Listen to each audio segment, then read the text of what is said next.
ভাই full tank করে দেন।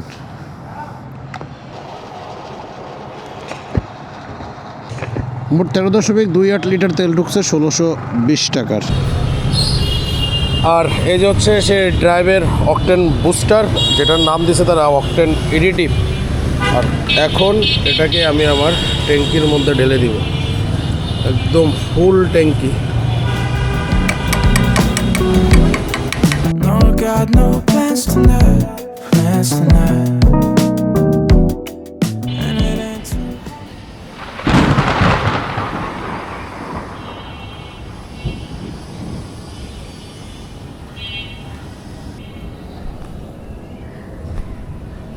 সালামু আলাইকুম।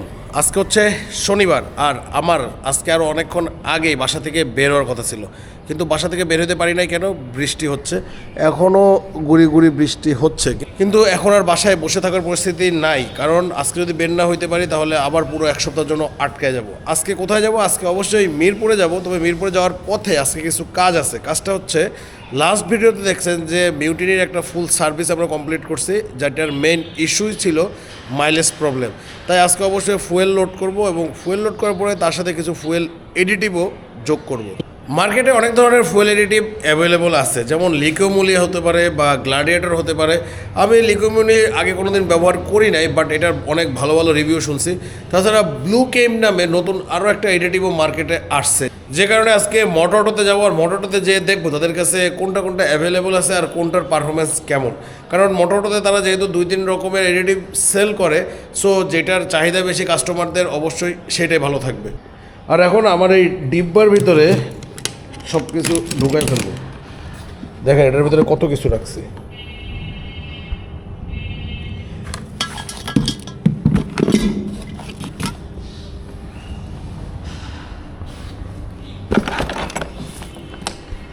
এটার মধ্যে আমার ক্যামেরা আছে, আর ক্যামেরা সহ এই পুরোটাই এখন থেকে এটার ভিতরে চলে যাবে। আর চলেন এখন আমরা বাইক স্টার্ট করি। এই জিনিসটা বাইকে লাগানোর পরে আমাকে বিভিন্ন সময় বিভিন্ন লোকজনের কথা শুনতে হয় যে ভাই এটা কি, এটা কি, এটা নাকি, এটা নাকি। আসলে অনেক কিছু শুনতে শুনতে এখন অভ্যস্ত হয়ে গেছি, এখন আর প্যারা নাই। চলেন তাহলে এখন রাস্তায় যাই। বৃষ্টি আমাদের সবার জীবনকে স্লো করে দেয়, যেমন আমার স্লো বানাই দিছে। এখন ঘড়িতে বাজাতে 4টা, কিন্তু আমার বেরোর কথা ছিল দুপুর 2টায়। দুপুর 2টা থেকে আমি প্রস্তুতি নিচ্ছি বাইরে বের হওয়ার জন্য। আর এখানে আবার মাইক লাগাইছে, মাইক লাগায় এখানে কি বলতেছে আমি কিছুই শুনতেছি না। আমার কথাও আপনারা শুনতে পাবেন বলে মনে হয় না। বর্তমানে বাংলাদেশের একমাত্র রাজনৈতিক পয়েন্ট হচ্ছে যে আমাদের শাহবাগে, মানে যত ধরনের আন্দোলন, মিছিল, মিটিং যা কিছু হোক না কেন সব হবে শাহবাগে। আর শাহবাগকে কেন্দ্র করে এখন একটা পলিটিক্যাল পাড়া তৈরি হয়ে গেছে। আর ওই শাহবাগ থেকে সব ধরনের মিছিল মিটিংয়ের যে মাইক, সেটা আশেপাশে সব ছড়াই দেওয়া হয়েছে। এই দেখছেন মাইক বাজতেছে, মানে তারা সব এক জায়গা থেকেই আসতেছে, এবং এই মাইক কাটাবন থেকে এলিফ্যান্ট রোড পর্যন্ত আল্লাহ জানে কোথায় কোথায় না গেছে। বাইকের ট্যাঙ্ক ওয়াশ করাবো এই চিন্তা ভাবনা করে বাইকে ফুল ট্যাঙ্ক ফুয়েল নিচ্ছিলাম না, বেশ অনেক দিন হয়ে গেছে। 500 টাকা করে করে ফুয়েল নিতাম, বাট সেটা তো আর আমার জন্য যথেষ্ট না। পরে দেখা গেছে যে আমার মাসে যে হিসাবে আমি ফুয়েল নিই তার থেকে আমার বেশি খরচ হয়ে গেছে। তার মধ্যে লাস্ট দিন বাইকের ট্যাঙ্ক ওয়াশ করার পরেও ফুয়েল নিতে পারি নাই। গতকালকে বাইক নিয়ে বেরিয়ে হই নাই, বাইক পার্কিংয়েই ছিল। আর আজকে দুপুরবেলা বের হয়েছি, বাইক স্টার্ট দেওয়ার সময় প্রথম দিকে স্টার্টও নিচ্ছিল না, কারণ ফুয়েল একদমই তলানিতে। 1 লিটার ফুয়েল দিয়ে দিছে সার্ভিস সেন্টার থেকে, তারা যে খোলা তেলটা আছে তাদের কাছে, সেখান থেকে 1 লিটার দিয়ে দিছে। আর আজকে যে হচ্ছে আমি প্রথমে বাইকে ফুল ট্যাঙ্ক ফুয়েল লোড করব। অনেক দিন পরে বাইকে ফুল ট্যাঙ্ক ফুয়েল লোড করব, এটা ভেবে যেমন ভালো লাগতেছে ঠিক তেমনি দুশ্চিন্তাও হইতেছে। কারণ ফুয়েলের মান আমাদের দেশের অবস্থা খুবই খারাপ। সব পাম্পের তেল আবার ভালো না, আবার স্পেসিফিক কয়েকটা পাম্পের তেল ভালো, সেই পাম্প আবার সব জায়গায় অ্যাভেলেবল না। আমার বাসার আশেপাশে পাম্প আছে 2-3টার মতো, কিন্তু কোনোটাকেই ট্রাস্ট করার মতো না। কিছুটা যেটাকে ট্রাস্ট করতে পারি মেঘনার পাম্প, সেখানেই এখন যাচ্ছে। আর দেখেন বৃষ্টিতে অবস্থা কাইত, ভিজে টিজে একাকার অবস্থা। আপনাদের ভাই সুযোগই পায় সপ্তাহে একটা দিন, আর সেই দিনও হয় বৃষ্টি। গত শনিবার দিনও বৃষ্টি হয়েছে, যে কারণে বাইক রিলেটেড কোনো ভিডিও তেমন করতে পারি নাই। আর আজকেও বৃষ্টি, আজকেও পারবো বলে আমার মনে হয় না, কারণ বৃষ্টির কারণে বাসা থেকে বেরোতে লেট হয়ে গেছে।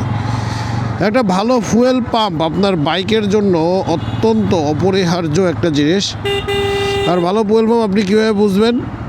অবশ্যই পদ্মার পাম্পগুলো ভালো, তারপরে হচ্ছে মেঘনা। আর আমাদের এই পাম্পটাতে সারা বছর ভিড় প্রচণ্ড পরিমাণ লেগেই থাকে, তার মানে এদের ফুয়েলও কিন্তু ভালো বলা যায়। বাইকের ফুয়েলের লাইন বিশাল বড়, দেখেন এটা হচ্ছে অক্টেনের লাইন, এটা হচ্ছে পেট্রোলের লাইন, আর আমরা অবভিয়াসলি অক্টেনের লাইনেই আছি। আর এটা হচ্ছে মেঘনা মডেল সার্ভিস সেন্টার, মানে মেঘনা মডেল পাম্প যেটাকে বলে, এটা হলো মেঘনারই অথরাইজ পাম্প। পদ্মার পাম্প বেশি ভালো হয় মেঘনা থেকে, এটা আমি শুনছি, তবে এখানকার তেলের পারফরমেন্সও বেশ ভালো, বাকিটা আল্লাহ ভরসা দেখা যায়। যেহেতু আমার বাইকের ট্যাঙ্ক একদম ফুল ওয়াশ করা, তাই পারফরমেন্স যদি ড্রপ করে আশা করি আমার বাইকের কোনো দোষ নেই, দোষ যা হওয়ার পাম্পেরই হবে। আর যদি ভালো হয় তাহলে তো আলহামদুলিল্লাহ, যতটুকু উপকার হওয়ার সেটাও পাম্পেরই হবে। এই যে আমার মাধ্যমে আপনারা পাম্পটা চিনে যাচ্ছেন, আর আমি নেক্সট ভিডিওতে জানাবো বাইকের পারফরমেন্স কেমন পাচ্ছি। ঢাকা শহরে আমাদের ম্যাক্সিমাম সময় রাস্তায় বের হলে সিগনালেই পার হয়ে যায়। যেমন একটা সিগন্যাল শেষ করে আস্তে আস্তে দেখেন এখানে আবার কারণ বাজার সিগন্যাল পার হতে হতেই আমরা চলে যাব ফার্ম গেটের সিগন্যালে, এরপরে বিজয় সরণের সিগন্যাল, আর এভাবে সিগন্যাল পার করতে করতে আমাদের জীবন শেষ। মানে একটা মানুষ যদি ঢাকা শহরে 20 বছর থাকে, তার মধ্যে আমার মনে হয় 5 বছর চলে যাবে সিগন্যালেই, যদি আপনি রাস্তাঘাটে চলাচল করে অভ্যস্ত হন। আর আমাদের নিউ মার্কেট থেকে আগারগাঁ যেতে মানে 60 ফিট যেতে সিগন্যালের অভাব নেই। আর আপনি যদি মিরপুর পর্যন্ত যান তাহলে বাহ, আপনার তো জীবন সার্থক হয়ে যাবে। বাইকটা যে সার্ভিস করাটা কাজ করছে আমার কাছে মনে হচ্ছে, কারণ বাইক চলছে, কারণ ফুয়েল নেওয়ার পরে এখন পর্যন্ত বাইক চলছে অলমোস্ট 1.5 কিলোমিটারের মতো। আর 1.5 কিলোমিটারে দেখেন অ্যাপ্রক্সিমেট মাইলেজ দেখাচ্ছে 42। হয়তো এটা একটু থ্রোটলের সাথে বাড়ে কমে, বাট 42 শো করতেছে, তার মানে তো এটা বাড়ছে। লাস্ট অলমোস্ট প্রায় 1000 কিলো মতো এটা 38-এর উপরে উঠতোই না। মোটরসাইকেল সার্ভিসও করাইলাম, তারপরেও কোনো কাজ হয় না। এটা 38 ছিল, 38-এ আটকাইছিল। এখন দেখেন 40, এটা 42 পর্যন্ত উঠছে। আর গাড়ি এখন পর্যন্ত চলছে 1.8 কিলোমিটার, দেখেন তার মানে অলমোস্ট 2 কিলোমিটার চালাইছি আমি, তাতেই আমার এই যে 1.9, মানে ধরেন 2 কিলোমিটার চালাইছি, তাতে মাইলেজ আমার এভারেজ শো করতেছে 42। আলহামদুলিল্লাহ, এটা একটা বড় বাঁচা থেকে আল্লাহ তাআলা আমাকে বাঁচাই দিছে, কারণ ভালো পরিমাণ তেল খাচ্ছিল আমার কাছে নিজে মনে হইতেছিল। 38 যদি মিটারে শো করে তাহলে আমি মাইলেজ পাচ্ছিলাম 33-34, আর এখন যেহেতু 42 শো করতেছে, এখন আমি অলমোস্ট মাইলেজ পাচ্ছি 38, দেখেন 44 হয়ে গেছে, তার মানে কাজ হয়েছে আলহামদুলিল্লাহ। আর এরপরে যখন আমি অকটেন বুস্টারটা ইউজ করব, আশা করি আরও ভালো মাইলেজ এবং বেটার অ্যাক্সেলারেশনটা পাবো। আর চলে আসছে হচ্ছে মোটরটোতে। আর মোটরটোতে দেখেন এখানে কত কিছু আছে। এটা হচ্ছে blue cave motorcycle octane booster, motorcycle oil system cleaner, fuel system cleaner, ফ্লেমিঙ্গোর অকটেন বুস্টার, এই যে লিকুমিলি অকটেন বুস্টার, এটা ফ্লেমিঙ্গো অকটেন বুস্টার ছোটোটা, এটা গ্লাডিয়েটর, এটা হচ্ছে ইয়ামালোভ, এটা ড্রাইভ, আর এটা হচ্ছে লিকুমিলি 40 শুটার। আর এগুলোর প্রত্যেকটার একটা এভারেজ হিসাব হচ্ছে পার লিটারে 5 ml করে দিতে হবে। তো আপনারা যদি ছোটোটা নেন তাহলে ফুল এক ট্যাঙ্কিতে একটা পুরো দিয়ে দিতে পারেন। আর এখানে ছোট একটা জিনিস আছে, এটা হচ্ছে ড্রাইভ। আমাদের এই ভদ্রলোকের কথা হচ্ছে তারা সবাই নাকি ড্রাইভ ইউজ করে, যদিও আমি এই কোনো মালই কোনো দিনও এর আগে ইউজ করি নাই। ফ্রি পাইলে মাঝে মধ্যে আমি গ্লাডিয়েটর ইউজ করছি, তাই যেহেতু টাকা দিয়ে কিনতে হবে তাই ভাবতেছি যে কোনটা নেওয়া যায়। আমাদের ভাই ব্রাদার বলছে এইটা নেওয়ার জন্য, এইটার প্রাইস আর এইটার প্রাইস অলমোস্ট সেম। এইখানে আছে হচ্ছে 80 ml, যেটার দাম দাঁড়াচ্ছে 350 টাকা, আর এটা হচ্ছে 20 ml, যেটার সর্বনিম্ন প্রাইস হচ্ছে 100 টাকা করে খুচরা। তাই আমি ভাবতেছি এইবারের মতো আগে এটা দেওয়ার পরে দেখি পারফরমেন্স আপগ্রেড হয় কি না, না হলে পরে ডিরেক্ট শ্যুট করে দিতে হবে। এই যে হচ্ছে সে ড্রাইভের অকটেন বুস্টার, যেটার নাম দিয়েছে তারা অকটেন এডিটিভ। আর এখন এটাকে আমি আমার ট্যাঙ্কির মধ্যে ঢেলে দিব, একদম ফুল ট্যাঙ্কি। ছোটো মরিচে নাকি ঝাল বেশি, তাই ছোটো মরিচ দিয়ে এবারের ঝাল টেস্ট করা হবে।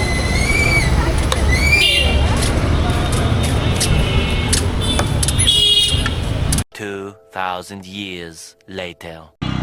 অবশেষে এখন বাসায় যাওয়ার উদ্দেশ্যে রওনা হয়েছি। আর এখন দেখেন আমার মিটারে শো করতেছে এভারেজ 44 কিলোমিটার পার লিটার। যাই হোক, আলহামদুলিল্লাহ, আল্লাহ তালার কাছে অশেষ শুক্রিয়া। আমার বাইকের মাইলেজটা নিয়ে আমি খুবই টেনশনে পড়ে গেছিলাম, কারণ হুট করে মাইলেজ ড্রপ পড়ে গেছে। আমি এর মধ্যে বাইক একবার সার্ভিসও করাইছি, মানে ফুল সার্ভিস করাইছি সার্ভিস সেন্টার থেকে, কিন্তু কোনোভাবেই আমি বুঝতে পারতেছিলাম না যে কী কারণে সমস্যা। পরে সার্ভিস সেন্টারে বলছিলাম যে আমার ট্যাঙ্কি ওয়াশ করে দেওয়ার জন্য বা ফুয়েল পাম্পও ওয়াশ করে দেওয়ার জন্য, কিন্তু সার্ভিস সেন্টার থেকে আমাকে বললো যে ভাই, আপনার গাড়ি তো চলছে মাত্র 7,500 কিলোমিটার, এই সময়ের মধ্যে তো আপনার ট্যাঙ্কিতে কোনো সমস্যার কথা না, আপনার ট্যাঙ্কি তো মরিচাও ধরার নাই, তাহলে আপনার ফুয়েল পাম্পে সমস্যা হবে কেন।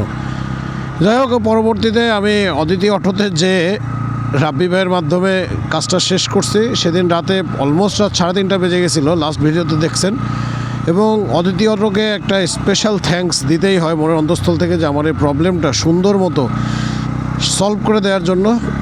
আলহামদুলিল্লাহ, এখন আশা করি আমি আমার বাইকের আগের সে পারফরমেন্স আবার ফেরত পাবো, এবং বাইকের সাউন্ডও চেঞ্জ হয়ে গেছে, এবং এক্সিলারেশনও আগের থেকে বেশ স্মুথ মনে হচ্ছে। বাকিটা আল্লাহ ভরসা, আস্তে আস্তে আপনাদের সাথে শেয়ার করব। আজকের ভিডিও তাহলে এ পর্যন্তই। সবাই সুস্থ থাকবেন, ভালো থাকবেন, আর নিরাপদে বাইক রাইড করবেন। মনে রাখবেন, সেফ রাইড সেভ লাইফ। তবে সাথে সাথে এখন থেকে ফুয়েল এডিটিভ ইউজ করা শুরু করেন, নয়তো কিন্তু আপনার বাইকের অবস্থাও শেষ আর আপনার পকেটের অবস্থাও শেষ।